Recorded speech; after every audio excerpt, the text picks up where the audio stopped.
A paz, Senhor, amados, um ótimo dia a todos, espero que esteja tudo bem com você. Hoje é o dia 96 da nossa leitura anual. Fique conosco.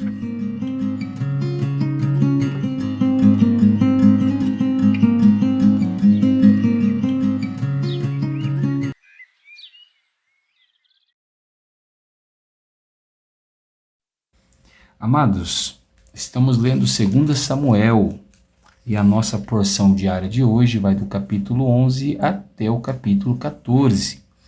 Separe um tempo, se dedique à sua leitura para que Deus te dê crescimento e desenvolvimento espiritual. Amém? Alguma parte dessa leitura irá falar com você. Amém, amados? O nosso texto devocional de hoje se encontra no capítulo 14 e o verso 28. E o capítulo 14, verso 28, vai nos dizer assim a palavra do Senhor no livro de 2 Samuel. Absalão ficou 2 anos em Jerusalém, sem ver a face do rei. Amém? Bom, se você está nos acompanhando aí, você pode estar se perguntando, que texto é esse que o pastor leu, né? Que devocional que nós podemos tirar daqui? Que aplicação para a nossa vida? Que aprendizado, né? Será que nós podemos tirar daqui? Nenhum. Bom, temos um aprendizado muito importante hoje. E você já vai me entender. Amém? Bom, amados, nós vimos aí, né? Que Deus estava abençoando Davi. Deus estava ordenando sobre ele a bênção e a graça, né? E Davi vinha agradando o Senhor ali em tudo que ele estava fazendo. E nós vimos que ontem Deus tinha dado muitas vitórias para Davi, e Davi tinha conseguido cumprir uma das promessas que havia feito a Jonatas, né? Que era da misericórdia dele ser estendida à sua casa. E ele vai então resgatar, ele vai dar condições de uma nova oportunidade de vida para Mefibosete, que era filho de Jonatas. Amém? Se você não se lembra, Jonatas era filho de Saul e um amigo muito íntimo de Davi. Bom, Deus estava abençoando Davi. Até agora nós estamos vendo a ascensão do reinado de Davi. E foi maior que a de Saul. Agora nós vamos ver um declínio no reinado de Davi. E isso começa lá no capítulo 11. Lá no capítulo 11, nós vemos que chegando o tempo dos reis novamente irem à guerra, que era comum, parece que havia um ciclo, né? De tempos em tempos, eles se programavam para a guerra. E Davi, dessa vez, não vai para a guerra. Ele fica em casa no seu palácio. E em casa no seu palácio, enquanto está todo mundo na guerra, ele vê uma mulher linda, formosa, chamada Batseba. Né? Essa mulher era filha de Eliã e mulher de Urias, um dos soldados de Davi. O que é interessante é que Davi vai cobiçar essa mulher, vai chamar essa mulher para sua casa, vai ter relações com ela, e dessa mulher vai nascer um filho, ela vai ficar grávida.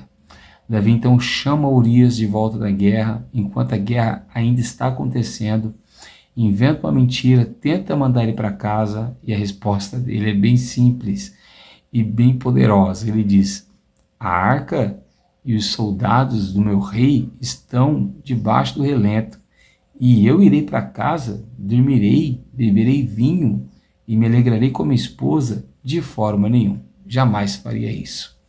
Então Davi tentou ali enganar Urias, e não vendo ele uma saída, além do adultério, Davi agora comete um homicídio. Ele manda uma carta para o comandante da guarda, e Joabe coloca então Urias na frente do esquadrão de batalha, e Urias é morto. Amém? Nós vemos então que quando Batseba fica sabendo disso, ela fica muito triste, né? Mas Davi parece não estar arrependido de todos os pecados que ele cometeu. E da mesma forma que ele havia feito com Abigail, ele toma Batseba para si como esposa. O que vai acontecer? Deus vai enviar Natã. Lá no capítulo 12, Natã vai à casa de Davi, conta-lhe uma parábola, e Davi fica furioso com um homem rico que toma uma única cordeirinha do homem pobre, enquanto o homem rico havia muitas. e ele diz: esse homem é digno de morte. Então Natã solta aquela frase emblemática dizendo: o homem é você, Davi. Quando Davi descobre que Deus, Natã, já sabia do seu pecado, ele então se arrepende, pede perdão, e Deus diz para ele: olha, o Senhor vai te perdoar, porém da tua casa não se apartará a espada, e o teu filho vai morrer. E Deus disse mais: o que você fez às escondidas, outros homens farão com as suas mulheres à luz do dia. Pesado, né, amados? Bom, o que vai acontecer? Salomão nasce no capítulo 12 e o primeiro filho de Betseba vai morrer, né? Então Davi consola ela, eles voltam a ter relações e nasce Salomão. Bom, Davi vai ter mais 3 filhos mais velhos que Salomão, os conhecidos, né? E eles são Tamar, Amnon e Absalão. Absalão era meio irmão de Tamar, né? Não sabemos se era da mesma mãe, provavelmente sim. E Absalão vai se apaixonar por Tamar, sua irmã, e ele chegou a adoecer de amor, né? Então Jonadab, que era amigo de Absalão, estou falando Absalão, mas não é Absalão, amados, é Amnon, né? Amigo de Amnon, vai dar um conselho para ele, para enganar a sua irmã. Então ele engana a irmã, engana o pai, Davi, e finge uma doença. Quando Tamar vai cuidar dele e levar a comida para ele, ele força Tamar e abusa dela. Essa história vai chegar lá nos ouvidos de Absalão. Absalão fica furioso e programa ali uma festa para poder matar Amnon. Antes disso, vai acontecer o quê? Lá no capítulo 13, verso 21, olha o que vai acontecer. Quando o rei Davi soube de tudo isso, ficou furioso, certo? Mas ele só ficou furioso. Davi não fez nada. Ele não fez nada nem com Amnon e nem com Absalão. A festa acontece lá na casa de Absalão, e o que vai acontecer? Absalão mata Amnon. Davi fica muito triste e novamente, né, Jonadab, filho de Simei, vai dizer para Davi que só morreu o Amnon, né? E Davi se sente inconsolado. Absalão, por sua vez, vai fugir, né, para longe. E amados, o que é interessante é que o capitão da guarda de Davi, né, vai mandar uma mulher para ir conversar com Davi e contar uma história bem parecida com a de Absalão. E quando ela termina, Davi então entende que foi Joabe que mandou aquela mulher lá.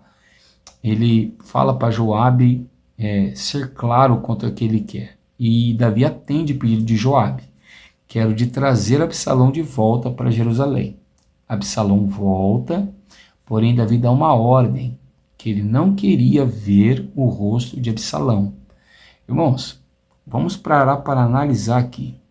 Nós estamos falando de um homem que derrotou um urso, um leão e um gigante.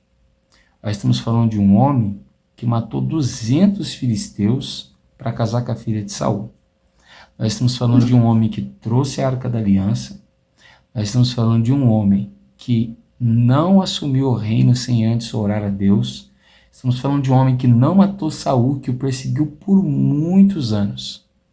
Estamos falando de um homem que fez benevolência a Mefibosete, sem Mefibosete ter feito nada para ele.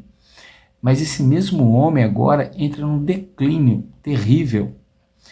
E é interessante eu e você analisarmos uma coisa aqui, que pessoas que não gerem bem suas emoções não resolvem seus problemas. Davi ficou irado, né, com Mical quando ela amaldiçoou ele por causa da arca e da sua dança. E ao invés de ele tratar o problema que ele tinha com Mical, ele vai amaldiçoar Mical, certo? Davi vai ficar bravo com Deus quando a arca, Uza morre ao tocar na arca. Depois que alguém acalma ele e ele consegue analisar o que ele precisa fazer, que ele traz a arca para si.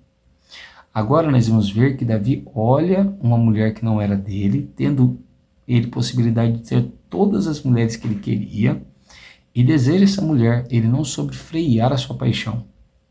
Depois de ter cometido pecado com ela, agora ele tenta manipular o marido dela para enganar ele. E não conseguindo, ele se revolta contra um homem inocente e mata esse homem. Agora, Deus pune ele, e a punição é sobre os filhos. Amnon desejava Tamar, o que qualquer pai que está atento iria ter percebido, mas Davi não percebe. Depois, ele sabe que Amnon abusou de Tamar e não faz nada. Ele sabe que Absalão matou Amnon e também não faz nada. Ele sabe que Absalão fugiu e desistiu de ir atrás de Absalão. Absalão é perdoado, entre aspas, né? Por causa de Joabe, que pede para Davi, e irmão, nós estamos falando de um soldado, pedir para o pai perdoar o filho. E o pai não perdoa o filho, ele fala, ele pode voltar para minha casa, só não pode olhar no meu rosto. Davi tinha problemas sérios com as suas emoções. E talvez nós nos parecemos um pouco com Davi, porque talvez nós temos muitas emoções explodindo dentro de nós, raiva, decepção, ódio, rancor de alguém, inveja, e não temos trabalhado muito bem essas emoções. Pais revoltados com filhos, filhos revoltados com os pais, maridos que não têm tratado bem suas esposas e assim vice-versa. E observa, Absalão ficou 2 anos em Jerusalém sem ver o rosto do rei. Irmãos, Absalão estava morando na mesma cidade de Davi, era filho de Davi, e Davi não olhava no rosto do seu filho. Quantas vezes nós vivemos assim? Com raiva, com ódio, com rancor, com medo, né? E não tomamos as decisões que precisamos tomar, não enfrentamos os problemas cara a cara. E Deus hoje vem falar conosco que precisamos ser um pouco diferentes do que Davi. Não nos adianta ser um grande guerreiro. Não nos adianta ser um homem que derrota ursos, leões e gigantes. Não nos adianta ser um homem de adoração, como Davi era. Não nos adianta ser um homem de oração e escrever muitos salmos. Não nos adianta, às vezes, ser um homem arrependido, e muito menos um homem segundo o coração de Deus. E não tratarmos bem, e não gerirmos bem as nossas emoções, e não encararmos os nossos problemas de frente e resolvermos eles. Davi terceirizava todos os problemas dele. E muitas vezes nós fazemos igual. Nós queremos terceirizar os nossos problemas para outras pessoas. E nós não podemos fazer assim. Se temos um problema, se temos uma dificuldade, precisamos encará-lo e tratar ele. Porque senão esses problemas podem inflamar e trazer para nós consequências piores, como já estava trazendo para Davi. E nós vamos ver amanhã que trará mais ainda. Amém? Então, cuide das suas emoções, enfrente seus problemas, trate eles com seriedade, para que Deus te dê graça e assim você os solucione, ao invés de deixar que eles se tornem fantasmas, sufocando a sua alma. Amém? Eu sou o pastor Tiago, da Igreja Pentecostal Poder da Palavra, e eu quero orar juntamente com você. Ore comigo, por favor, nessa hora. Senhor Deus, nosso Pai, nós oramos a Ti e te pedimos o perdão pelos nossos pecados, pelas nossas falhas e transgressões. Te louvamos pela sua bondade, pela sua graça e pela sua palavra. Hoje nós falamos um pouco sobre as emoções de Davi, como a paixão, como a ira, como a revolta, a ausência de perdão, como a mágoa, como a inveja. Nós vimos o assassinato, as emoções de Davi, Senhor, não eram bem geridas. E por não serem bem geridas, Davi não sabia tratar muito bem os seus problemas e as suas dificuldades. E isso lhe custou muito caro, porque, Senhor, nós vimos que ele perdeu filhos e não foi um só. Ele arruinou a inocência da sua filha e ele gerou dentro da sua própria casa inimigos. Quantas vezes, por não gerar bem as nossas emoções, nós temos perdido pessoas, perdido bênçãos, muitas vezes perdendo até a nossa fé e gerando dentro do nosso lar inimigos. Nos ajuda hoje, Senhor, a gerirmos bem as nossas emoções e, diferente de Davi, olharmos o nosso problema face a face, cara a cara, olho no olho e tratá-lo, para que assim possamos desfrutar das bênçãos de Deus e não de sofrimentos desnecessários. Em o nome de Jesus, amém. Se você tem gostado do nosso trabalho, deixa aí o like, compartilha esse vídeo com pessoas que você sabe que estejam passando por essas dificuldades. E se você ainda não está inscrito no canal, se inscreva e ative o sininho. Assim, todas as manhãs, você estará aqui comigo meditando na palavra de Deus. Amém? Fique com Deus, que Deus te abençoe e uma ótima sexta-feira.